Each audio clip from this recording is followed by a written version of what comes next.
আসসালামু আলাইকুম সুপ্রিয় কৃষিপ্রেমী ড্রাগন প্রেমী দর্শক শ্রোতা কাছে দূরে দেশে প্রবাসে যে যেখান থেকে আমাদের এই ভিডিওর সাথে যুক্ত আছেন আপনাদের সবাইকে শুভেচ্ছা ও স্বাগতম জানিয়ে এই ভিডিওটি শুরু করছি। সুপ্রিয় দর্শক, আজকে মার্চ মাসের 9 তারিখ 2025 সাল।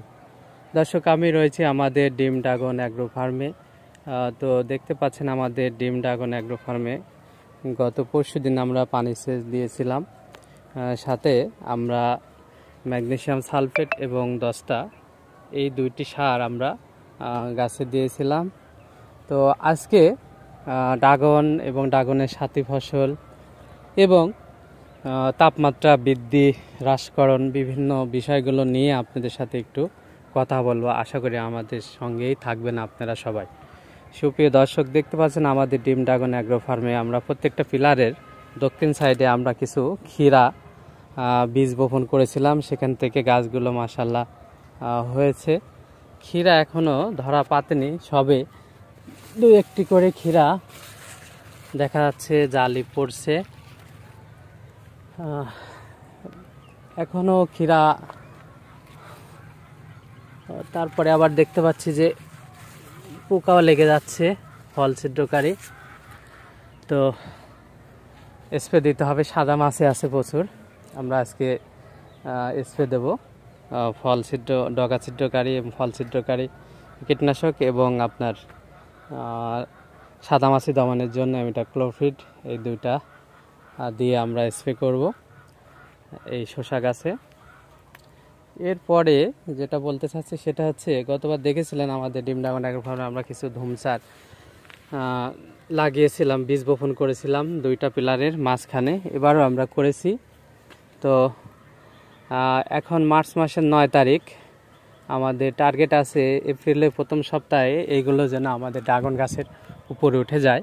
উঠে গেলে এপ্রিল এবং মে মাসে 2টা মাস যে তাপমাত্রা অত্যাধিক বেশি থাকে, টেম্পারেচার আপনার 40 ডিগ্রির উপরে থাকে, এতে ড্রাগন গাছের অনেক ক্ষতি হয়। সেই তাপমাত্রা থেকে বাগানটাকে অনেকটা সুরক্ষা দেওয়ার জন্যই আমাদের প্রত্যেক 2 পিলারের মাঝখানে আমরা এই যে দেখতে পাচ্ছেন ধুমচার বীজ বপন করেছি। তো সেটা আমরা যত্ন নেব যেন তাড়াতাড়ি এই ধুমচার গাছগুলো দ্রুত বৃদ্ধি পায়। এরপরে আর দেখতে পাচ্ছেন যে আমার বাগানে কুশি প্রচুর পরিমাণে ছোট ছোট কুশি হয়ে গেছে। এই কুশিগুলো আমাদের এখন প্রুনিং করতে হবে এবং 2 সারি মাঝখানে আগাছাও হয়ে গেছে। আগাছাগুলো আমরা ঘাস মারা দিয়ে আগাছাগুলো আমরা দমন করব। সাথী ফসল আসলে করলে খুব একটা ভালো রেজাল্ট আমার কাছে ব্যক্তিগতভাবে মনে হচ্ছে না, কারণ এর আগেও আমি জানেন সাথী ফসল করেছি, সেখানেও খুব একটা ভালো রেজাল্ট আমি পাইনি ড্রাগনের মধ্যে। এবার পূর্ণাঙ্গ ড্রাগন বাগানে সাথী ফসল হিসেবে আমরা ক্ষীরা করেছি, সেটাতেও প্রবলেম বলতে যেমন এর জন্য আমরা আগাছানাশক স্প্রে করতে পারতেছি না। আমাদের দাসগ্রাম ড্রাগন অ্যাগ্রো ফার্ম আছে, সেখানেও আমরা স্ট্রবেরি এবং পেঁয়াজ লাগিয়েছি, যার কারণে আমরা আগাছানাশক স্প্রে করতে পারতেছি না। তো এই যে কিছু প্রবলেম হয়, এই প্রবলেমের জন্য বাগানে পরিচর্যা করা একটু সমস্যা হয়। সাথী ফসলে আসলে খুব বেশি লাভ হওয়ার সুযোগ নাই, তারপরে কিছুটা অর্থ আসলে বাগানের পরিচর্যার খরচটা মোটামুটি কিন্তু হয়।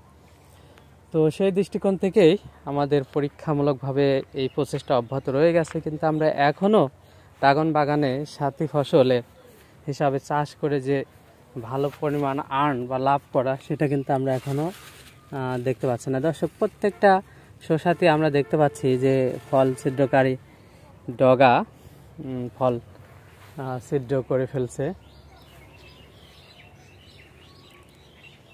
তো আমরা আজকে স্প্রে দিয়ে দেবো ইনশাল্লাহ।